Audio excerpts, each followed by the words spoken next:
Something else that really pisses me off that I'd just like to speak very briefly about, but I've been thinking about it a lot, and I kind of talk about this a lot, but it helps me process my emotions, so I'm gonna do it again.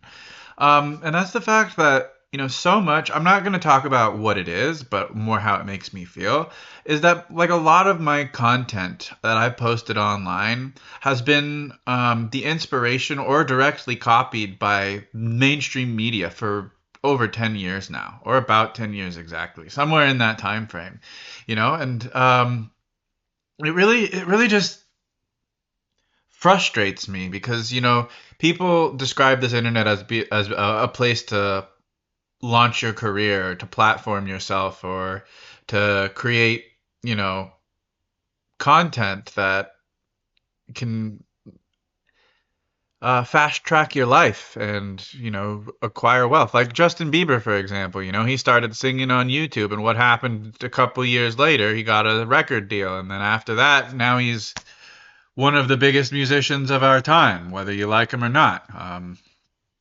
Personally, I don't like him, but to say he wasn't successful, launching himself off the internet would be a fabrication of reality. The dude's massively successful from his internet career. And I just wonder why that hasn't happened to me yet when I see, pieces of my artwork or my mind or ideas and concepts that I created are being highly copied and influenced. And it seems like, instead of inviting me onto a writing team to work on a project, people would just rather sift through my, you know, pages and pages of online writings and artwork I posted online to my Reddit account, my Tumblr account, the artwork I posted on Snapchat.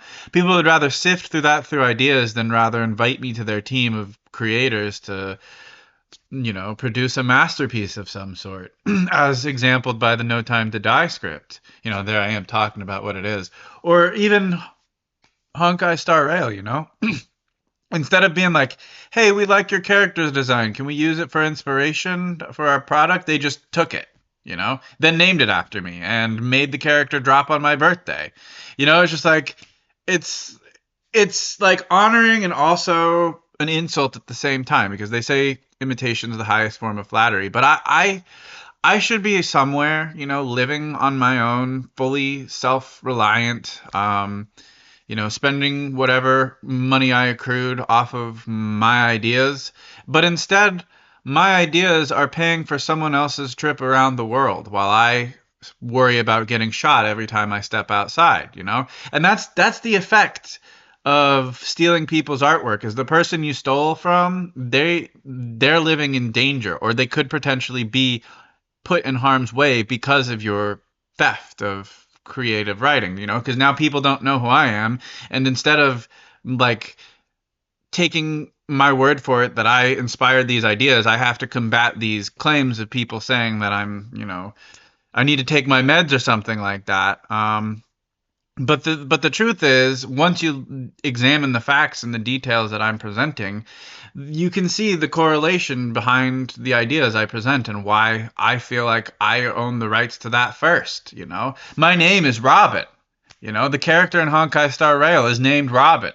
I drew myself if I was an anime girl, and I had the same color hair, and just so many other, like even one of the paintings of Robin myself as an anime girl that I drew was modeled for the album for that character from Honkai Star Rail's album. I essentially blueprinted the album cover for their character Robin. And what did I get? I got shot at numerous times on Thanksgiving. If I had some accreditation to that crazy woman that's trying to paint me as an erotomaniac wouldn't have as much leverage to work on if, people who stole from me would come out and be like, yeah, okay, we kind of owe this guy millions of dollars for ripping him off. But instead, dirt is thrown on me to the point of obscurity where I can't, share anything online without the risk of someone stealing it. And I wonder, why are these people stealing from me if they're continually seeing like success from my ideas instead of inviting me onto a team of people to help create these ideas? Like, obviously I have a great mind for content creation if so many of my creations are becoming mainstream. Why am I forced? Why are all these scouting agents overlooking me and instead just choosing to steal from me? And it's because they know I can't sue them, and for some reason they just refuse to want to pay me. And I don't understand why that is. Like, what about me having money is so threatening to the mainstream media that you'd rather just like endanger my life?